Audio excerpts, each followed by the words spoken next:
Hello guys, Charles here and welcome back to my channel. One of the common comments that I get across many of my videos are from more advanced players who are asking something to the effect of, I understand the theory, I can play the theory on the instrument as an exercise, but it's actually applying it, and specifically in terms of comping, seems to be where people are particularly interested. How do I apply the theory? Or I try and apply it and I don't really get ideas that I'm impressed by or interested in. And I completely empathise with this. I'm on exactly the same journey.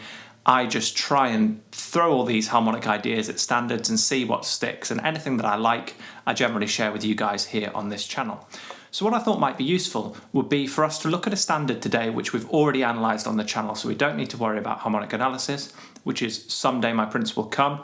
If you want to see the analysis, have a little look up here. And let's just look at a few comping ideas on Someday My Prince Will Come using concepts that, again, we've talked about on the channel, so we don't need to go into them in huge detail. We're just going to actually try a bit of application. So anything that I talk about in this video, I've probably got a previous in-depth lesson for, so keep an eye up here in the cards, and I'll stick a card up whenever I mention a new topic and I think I've got some more useful materials for you. So hopefully this will help you guys out. Like I say, I'm on exactly the same journey. My personal comping heroes are guys like, probably the big three would be Mike Moreno, Peter Bernstein and Jesse Van Ruller. Now all three of them are very different players, but they're the guys who I'm trying, and completely failing of course because they're such gods, but I'm trying and failing to emulate that style of comping. One of the most important keys, I think, to this more modern comping sound, in fact there's two important keys. One comes from Bernstein. Bernstein says something to the effect of, do either walking bass or do a chord thing, don't do a combination of the two, because you're either doing a great walking bass, doing some great chords, or a dodgy version of both. Now of course there are some absolute beasts at accompanying themselves walking. George Van Epps comes to mind, Joe Pass comes to mind. But I think that that's kind of a slightly more modern approach, is ditching the walking bass thing mostly, although again Bernstein does use it. The other thing is this idea from Moreno, where we're always trying to kind of have a melody on the top of the chords that we're playing, and if we were to just sing the top line, it should be vaguely interesting on its own merit, but of course not so interesting that it distracts from the soloist or the melody player. Okay, so here's an example of what I might play on the first phrase of Someday My Prince Will Come. A 1, 2, 3, a 1, 2, 3.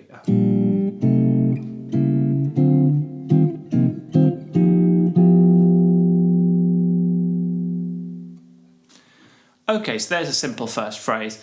Couple of different things going on there. First thing is rhythmically, I'm feeling it, although it's in 3. 1, 2, 3, 1, 2, 3. I like to have the duple time, the duplets against that ba ba ba ba ba ba ba ba rhythm, or something along those lines. Okay, so rhythmically it's nice to feel, not all the time of course, but be aware that there's two times going on here. We've got that duple time and that triple time. Harmonically, what have we got going on here? Well, we've got this starting on a B flat 6 chord, going to a C diminished. Now, I'm sure most of you are confident with this by now. That is the 6 diminished scale. So we've got B flat 6 to C diminished.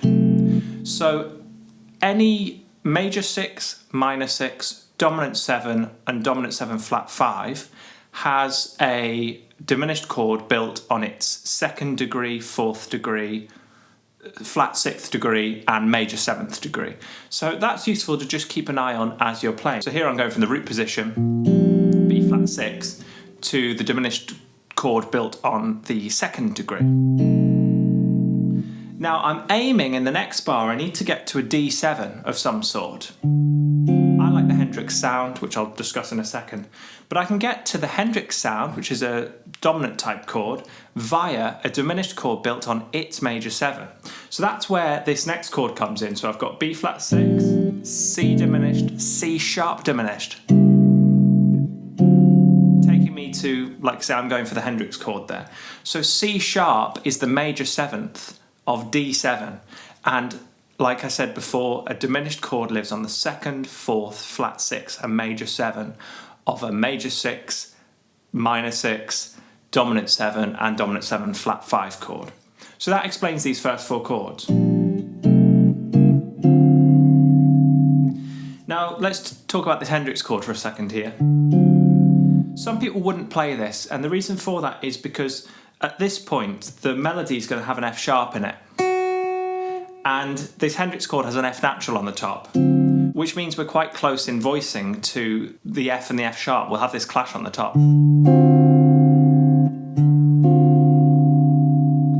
But I like that.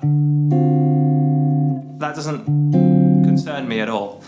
So I'm just using my ear and my judgment here. So I like that movement. And it also means that I've got this melody on the top, like Moreno says.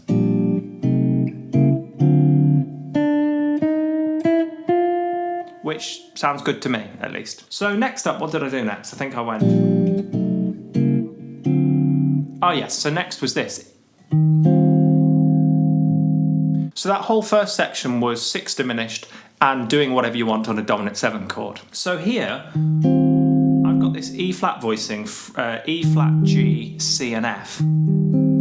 So it's an E flat 6-9. Now where I'm getting this voicing from is another thing that I use all the time. And before you use any 6 diminished stuff, that's kind of the pinnacle, or at least of the stuff I've discovered so far. The 6 diminished stuff is kind of as advanced as it really needs to get. Everything you need, all the modern sounds are in there. So what I would suggest you get really confident with first is the pentatonic scale, and that's where this comes from. It's this scale here.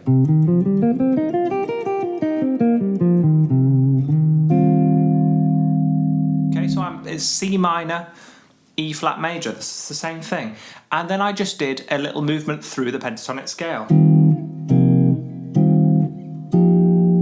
It sounds so good, it sounds so cool, so modern.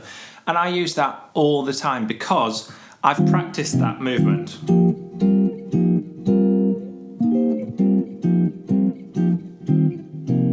It's just like a lick for me now, just like any single line lick that you would play, anything that's pre-prepared. It's kind of a set piece. So when I get to that point,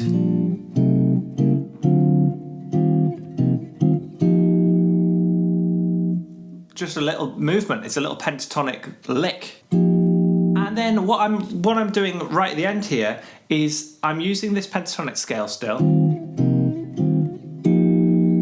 and I'm slightly delaying this G7 that we need at this point, and I'm going to get it by taking this same voicing. So I'm on middle 4 strings, frets 8, 8, 8, 8.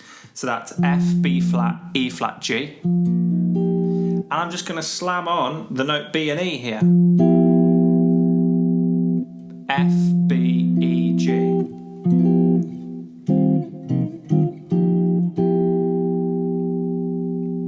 Now in the book it does say G7 sharp 5, so you could move at that point to that voicing there. So I can take my little, not my little finger, my ring finger off, giving me 8, 9, 8, 8, which is F, B, D sharp, G. So what we've got so far is something on these lines. So this is 6 diminished. This is dominant diminished. I've altered that to a Hendrix chord because I wanted to. Now I'm going to a 6-9, it keeps the melody note on the top. This is pentatonic scale. Slamming on the B and the E, and taking off the E. Nice movement. So the next phrase I might play something like this.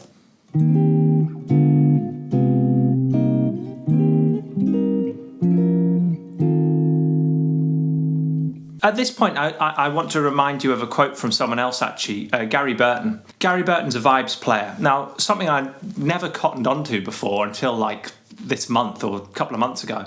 Vibes has only got access to 4 notes.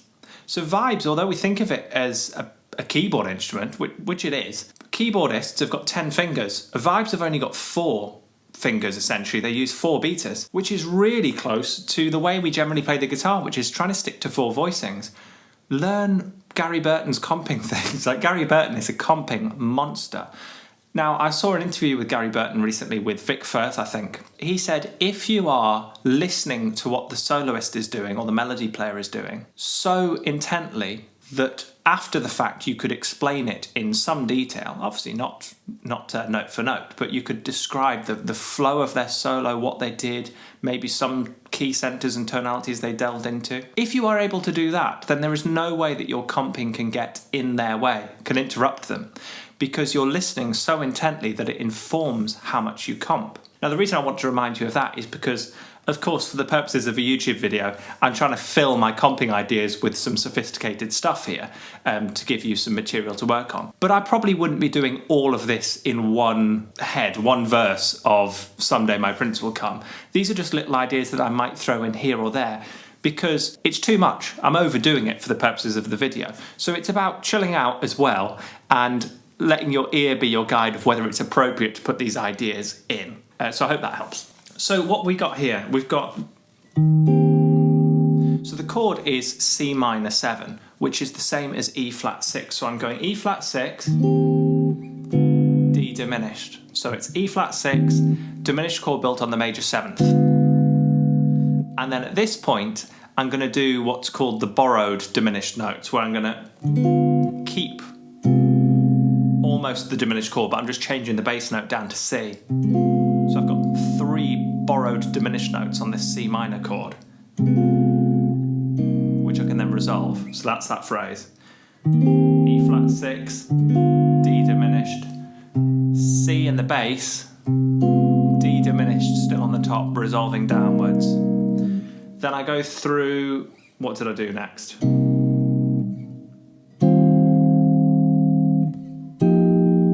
Probably, I can't remember exactly what I did, but I probably went back up through the minor pentatonic scale. And then at the top here, doing that same chord that we just did down there, on the F, with a borrowed diminished on G, so it's G diminished but with an F in the bass. And then I love this. Oh, that's such a beautiful chord. So that's an F7 in its 3rd inversion with the E flat in the bass. Okay, so that gives me this. Love that. Very commonly used in English choral music from the 1900s. Guys like Elgar, Stanford, Walton, all these guys, Howells, they love that sound. And being a good English schoolboy, I love those sounds as well. So that was, that whole phrase was E flat 6, D diminished, borrowed diminished to C minor,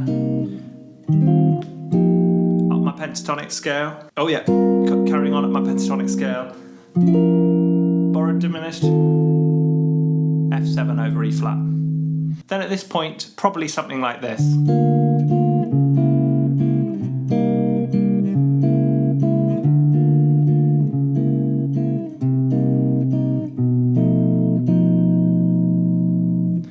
Okay, so this is using pedals. So here,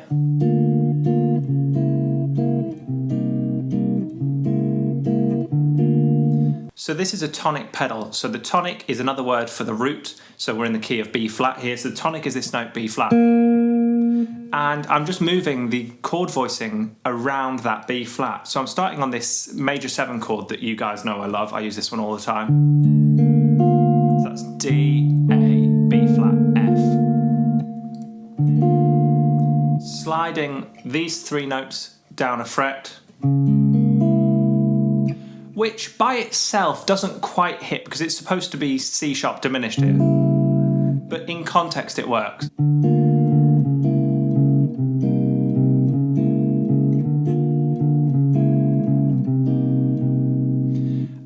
So that's that idea. And then at that point, someone asked me if I could give some examples of tritone substitution, so this would be a good one. Tritone substitution I would put anywhere, again, I'd let my ear be my guide, but I could put anywhere where the 5 chord goes home, where it resolves. So here, at this point in the song, we've got an F7 going to B flat, taking us home. So I could, in that location, put a B7, and I like to put the flat 5 in there because the flat 5 is F. But I could do any family of 4 thing there. I mean, I sometimes like doing an altered version of the back door. So the back door in this case, going to B flat would be from A flat. So I could go like A flat with D on the top, which out of context sounds a bit weird. But it resolves really nicely. That's low A flat with just a D triad here on the 7th fret. I love that. And then of course the second time through the tune we could use some similar ideas. It's basically the same thing again, the B section, so we'll not do that now. But hopefully you can see some of the ways that we're applying those 6th diminished scales and dominant diminished scales, pentatonic chord scale, and what else did I use in there? Just altering dominants wherever you like, altering dominants, and then I used a tonic pedal as well. So again, I've crammed too much stuff in there that you would play in one head, but you could use any of those ideas. You know, if you're playing that tune, you're probably going to be playing it at least 8 or 10 times or something like that. So you can shove any of those ideas in wherever you see fit. You could use them in the second half through the song as well. Hopefully you found that one helpful. Let me know if you want to see a bit more application like this rather than me just talking about the theory. The theory, of course, is really, really important, but it doesn't really mean a thing if you don't fit it into the tunes. I completely appreciate that, and thank you for your comments and your advice regarding that. I really appreciate any guidance on this channel. I'm trying my best to help you out the best I can. If you found that one useful, please do give it a like, subscribe, ding that notification bell, and share with any of your friends who might benefit from these ideas. And as always, I hope you're all doing very well, getting plenty of practice in, and I very much look forward to seeing you in the next one. Cheers! Roll up, let me embed a story you'll never forget. A drip, drip, you're drowning in debt now. You can't buy your way out, and I heard you find it difficult to cope well. Here